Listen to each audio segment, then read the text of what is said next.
Assalamualaikum warahmatullahi wabarakatuh. Selamat siang semuanya. Kami dari kelompok 6 akan menjelaskan mengenai sosiologi media dan komunikasi massal. Nama saya Faras. Nama saya Yolanda Patricia Waluyo. Anggota ketiga kami adalah Francisca Vina Yunita. Namun karena saat ini dia sedang sakit, maka tidak dapat berpartisipasi dalam presentasi kelompok hari ini. 1. Riwayat komunikasi sejarah kemanusiaan. Riwayat perkembangan komunikasi antar manusia adalah sama dengan sejarah kehidupan manusia itu sendiri. Menurut Nordenstein Faris tahun 1973 atau 1973 dalam Nasution tahun 1989 atau 15 Nasution 15. Ada 4 titik penentu yang utama dalam sejarah komunikasi manusia, yaitu 1. Ditemukan bahasa sebagai alat interaksi tercanggih manusia. 2. Berkembangnya seni tulisan dan berkembangnya kemampuan bicara manusia menggunakan bahasa. 3. Berkembangnya kemampuan reproduksi kata-kata tertulis written words dengan menggunakan alat pencetak, sehingga menguntungkan terwujudnya komunikasi massa yang sebenarnya. Berkembangnya keempat titik penentu dalam sejarah komunikasi merupakan puncak prestasi peradaban umat manusia menguli siapapun makhluk Tuhan di alam jagat raya. Yang kedua, dari keempat titik ini kemudian manusia berkembang bersama semua aspek kehidupan manusia yang membedakan dengan makhluk lainnya, yaitu 1. Manusia mampu berkomunikasi dengan manusia yang lainnya dengan menggunakan bahasa simbol-simbol visual lainnya. Dalam teori interaksi simbolis dikatakan bahwa bentuk interaksi manusia semacam itu merupakan bentuk interaksi terumit dan tercanggih yang pernah dimiliki oleh makhluk manapun di bumi. 2. Manusia mampu menafsirkan bahasa simbol-simbol berdasarkan persepsi dirinya, mampu berdasarkan persepsi orang lain. Kemampuan ini adalah merupakan puncak dari kemampuan akal nurani manusia yang tidak pernah diberikan Tuhan kepada makhluk apapun di dunia dan dalam tata galaksi dan dalam tata galaksi manapun di alam raya ini. 3. Manusia mampu belajar menyesuaikan dirinya dengan alam sekitar serta menggunakan alat teknologi yang diperlukan dalam mengatasi lingkungannya. Dalam sejarah masyarakat, manusia menandakan penggunaan komunikasi oleh manusia untuk mengatasi jarak yang lebih jauh satu dengan lainnya, yang tak mungkin dicapai hanya dengan berbicara dalam jarak normal. Sejak zaman prasejarah, manusia menyampaikan sesuatu yang ditentukan kepada manusia lainnya, atau mereka menyampaikan adanya ancaman alam, bahkan binatang buas. Bahkan adanya ancaman dari manusia lain dan sebagainya.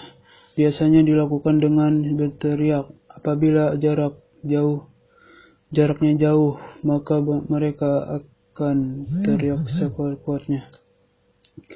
untuk meningkatkan jangkauan komunikasi suara sehingga dapat mencapai seluruh kelompok masyarakat.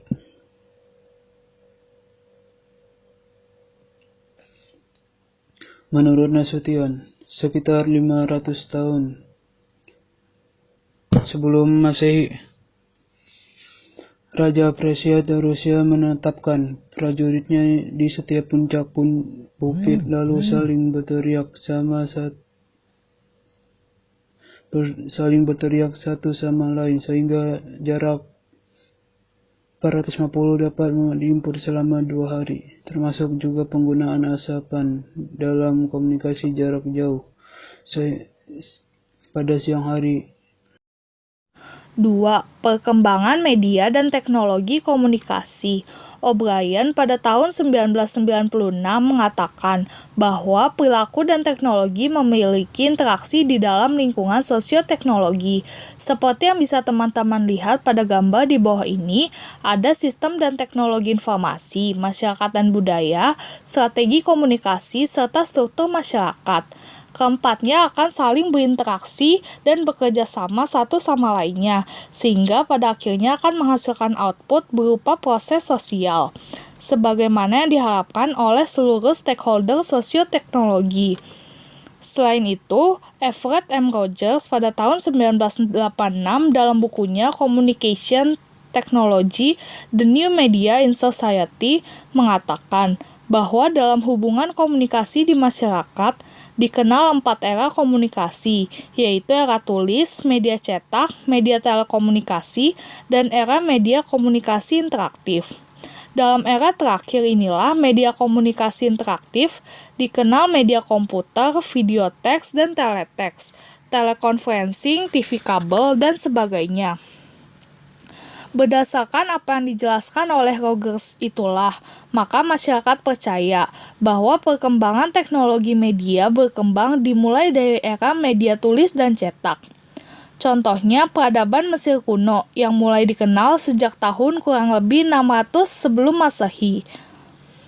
Perkembangan selanjutnya yaitu ditemukannya mesin cetak pada tahun 1450 oleh L.G. Gutenberg yang kemudian memunculkan sejumlah surat kabar. Pada tahun 1914, Alexanderson menemukan teknologi radio, tetapi teknologi radio ini ternyata tak mampu bertahan lama seperti teknologi cetak, karena Farnsworth pada tahun 1927 menemukan televisi. Perkembangan terakhir yaitu munculnya era komunikasi interaktif yang ditandai dengan terjadinya penggabungan teknologi informasi seperti telepon, radio, komputer, dan televisi menjadi satu.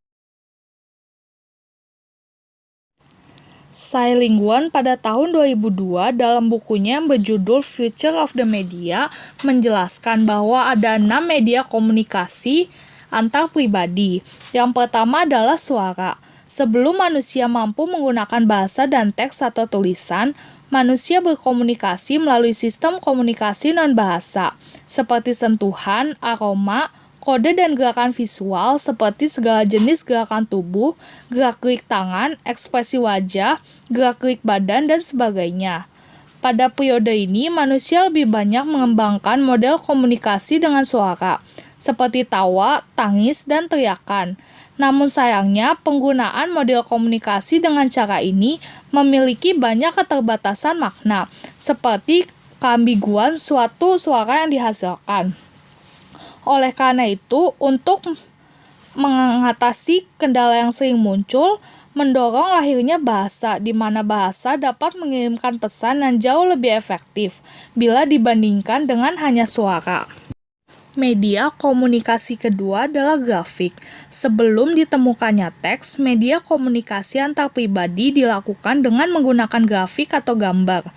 Penggunaan grafik ini seperti yang ditemukan pada kehidupan prasejarah, misalnya di Lascaux Cave di Prancis Selatan, di mana ditemukan lukisan hewan pada dinding batu. Media selanjutnya adalah teks. Baik suara ataupun bahasa dan grafik dalam berkomunikasi memiliki keterbatasan.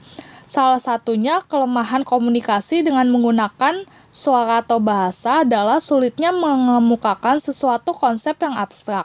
Oleh karena itu, untuk mengatasi kelemahan suara ini, mendorong lahirnya teks dalam model komunikasi alternatif pada saat itu. Media keempat adalah musik. Dalam banyak budaya masyarakat, musik dapat digunakan sebagai alat komunikasi antar pribadi. Contohnya pada masyarakat aborigin. Sampai saat ini, mereka masih menggunakan musik untuk berkomunikasi. Ketika berburu, mereka akan menggunakan suara tabuhan. Begitu juga ketika mereka panen, mereka akan berkumpul, menari, dan bernyanyi. Selanjutnya adalah animasi. Animasi adalah gambar yang dapat menyampaikan sekian banyak makna, yang umumnya digunakan untuk menyampaikan pesan komunikasi dari seseorang ke orang lain.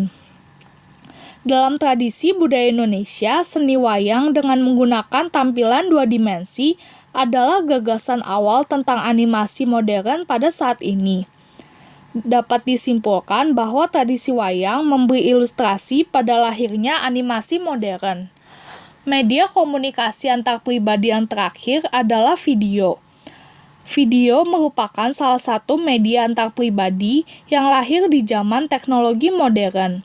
Melalui video, orang dapat menyampaikan gagasan mereka kepada orang lain. Tsai Ing-wen memiliki alasan tersendiri untuk mengatakan video sebagai media komunikasi antar pribadi, walaupun media ini bukan merupakan media tradisional sebagai dasar lahirnya model komunikasi era berikutnya. Alasan Wen hanya melihat bahwa melalui video, orang dapat menyampaikan gagasan pribadinya kepada orang lain. Begitu pula sebaliknya. Selanjutnya adalah media transmisi. Transmisi merupakan proses penyampaian pesan secara real-time dari informan kepada masyarakat. Pada masyarakat tradisional, media transmisi bisa berupa surat, seperti mengirim surat lewat hewan, biasanya burung merpati, melalui lampu mercusuar, asap, kembang api, pos berkuda, dan lain-lain. Ada 4 jenis media transmisi, yaitu komunikasi, penyiaran, jaringan, dan konvergensi media. Pertama adalah komunikasi. Komunikasi merupakan transmisi dari satu orang ke satu orang, di mana pengirim maupun penerimanya spesifik. Yang kedua adalah penyiaran. Penyiaran merupakan transmisi dari satu orang ke banyak orang. Jaringan yaitu merupakan transmisi dari banyak orang ke banyak orang, tetapi juga mencakup transmisi dari satu orang ke satu orang dan dari satu orang ke banyak orang. Yang terakhir adalah konvergensi media, yang merupakan penggabungan antara media massa seperti koran, radio, TV, dengan media baru seperti jaringan. A. Komunikasi. Dalam sejarah ilmu pengetahuan, ketika manusia belum menggunakan ilmu pengetahuan, kurang lebih sekitar 600 tahun sebelum Masehi, di mana mistik amat mendominasi kehidupan manusia. Maka diperkirakan manusia amat memanfaatkan angin sebagai medium transmisi untuk berkomunikasi. Baru kemudian ketika manusia mulai mengenal logos atau ilmu pengetahuan, berbagai jenis media transmisi khususnya dalam bidang komunikasi mulai diperkenalkan kepada masyarakat. Yang pertama adalah komunikasi pos berkuda. Komunikasi di Tiongkok zaman dahulu mengandalkan sistem pos berkuda. Tiongkok pada zaman dahulu sangat luas, tetapi belum memiliki jaringan telekomunikasi, sehingga sistem pos berkuda dapat dianggap sebagai metode transmisi yang sangat nyaman dan cepat. Kedua, telegraf dan telepon. Pada tahun 1837, untuk pertama kalinya didemonstrasikan telegraf di depan publik. Baru beberapa tahun setelahnya, telegraf mulai dikenal oleh masyarakat luas. Selanjutnya ada telex dan faksimil. Telex dikembangkan langsung setelah telepon. Telex menggunakan sambungan telepon dan mengharuskan baik pengirim maupun penerimanya memiliki alat yang sama. Telex dapat mengirimkan teks seketika atau real time, sehingga menjadi alat komersial yang bermanfaat. Tetapi, telex segera digantikan setelah ditemukannya mesin fax. Mesin fax dapat mengirimkan teks, grafik, suara, maupun musik. Keempat, pesawat pagar dan SMS. Pada tahun 90-an berkembang teknologi mesin pager yang laku keras di pasaran. Setelahnya, teknologi pesawat seluler populer di masyarakat. Teknologi pager diadopsi oleh pesawat seluler, sehingga masyarakat dapat mengirim pesan langsung point to point melalui telepon seluler. Kemudian ada surat elektronik atau email. Perkembangan teknologi internet menciptakan berbagai penggabungan teknologi transmisi, antara lain email. Melalui email, kita dapat mentransfer pesan-pesan secara cepat ke berbagai tempat di dunia. Yang terakhir adalah telepon video dan telepon seluler. Perkembangan teknologi komunikasi berkembang begitu pesat. Pada mulanya, telepon seluler dibuat untuk memudahkan orang berkomunikasi dari mana saja. Tetapi dengan kemajuan teknologi, komunikasi masyarakat lebih banyak lagi mengenal tipe-tipe teknologi komunikasi. Sehingga pada saat ini, telepon seluler dapat mentransmisikan 6 media, yaitu teks, grafik, suara, musik, animasi, dan video, di mana saja dan kapan saja. Selanjutnya ada penyiaran. Yang pertama, teriakan, papan pengumuman, dan tabuhan drum. Teriakan digunakan oleh hampir sebagian besar budaya masyarakat untuk menyampaikan sesuatu kepada banyak orang, seperti menggunakan suara yang keras untuk membacakan pengumuman raja di alun-alun kota. Pada masyarakat dengan tradisi lain, biasanya menggunakan lembar papan atau medium tembok, batu, dan pohon untuk menyampaikan pengumuman dari pimpinan mereka ke masyarakat umum. Pada masyarakat tradisional lainnya lagi, tabuhan drum digunakan untuk menyampaikan berita tentang perintah bekerja, ada peristiwa bahagia, kesenangan, tarian, adanya musuh, bahaya, maupun perang.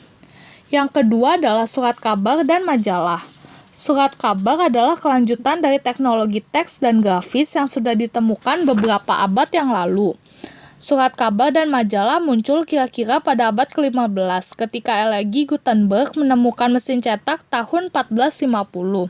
Sebagai media transmisi, surat kabar dan majalah relatif dapat mentransmisikan informasi dari sumber berita ke khalayak dalam waktu yang cepat. Namun karena processing surat kabar dan majalah yang membutuhkan waktu, maka konsep real time untuk surat kabar dan majalah adalah dalam kurun waktu dan waktu terbitannya. Ketiga, radio. Berbeda dengan surat kabar dan majalah, radio hanya mentransmisikan suara termasuk musik. Radio memiliki kemampuan mengirimkan transmisi dengan jangkauan yang sangat luas, sehingga menjangkau daerah-daerah pedesaan maupun lautan yang jauh. Selanjutnya ada televisi. Proses pengiriman secara cepat gambar-gambar melalui gelombang elektromagnetik dimulai sejak abad ke-19. Perkembangan selanjutnya pada tahun 80-an, layar televisi pelat atau LCD dengan teknologi plasma mulai diperkenalkan menggantikan teknologi layar televisi tabung yang dirasa kurang praktis dan menghasilkan kualitas warna dan gambar yang kurang baik. Sebagaimana radio, televisi juga memanfaatkan teknologi satelit, internet maupun kabel sehingga memungkinkan orang dapat menyaksikan siaran televisi di mana saja dan kapan saja secara real time. Media penyiaran yang terakhir adalah telepon seluler. Saat ini, seseorang yang ingin menginformasikan pesan kepada orang lain dapat menggunakan telepon selulernya untuk menyiarkan informasi kepada siapa saja. Saat ini, telepon seluler tidak hanya sekadar dapat menelpon, tetapi juga dapat melakukan berbagai varian multimedia dengan berbagai konvergensi seperti telepon, televisi, radio, DVD, MP3, MP4, internet, Bluetooth, Edge, dan sebagainya. C. Jaringan, dan D. Konvergensi media. Konvergensi media merupakan penggabungan media massa seperti TV, radio, koran, dan sebagainya, dan juga dengan media baru. Sejauh ini, jaringan yang digunakan oleh banyak orang adalah internet. Seperti yang dijelaskan oleh Tsai Ing-wen, sekarang ini yang terpenting dan paling luas adalah internet yang menghubungkan komputer pribadi yang paling sederhana hingga komputer super yang paling canggih. Selain karena kecanggihan hardware-nya, kerumitan software juga menjadi kekuatan internet. Sebagai contoh, berbagai aplikasi yang terdapat pada internet seperti email, voicemail, chat, teknologi web, e-commerce, blog, Facebook, dan lain-lain. Subbab 3 dan 4 akan dijelaskan pada video selanjutnya.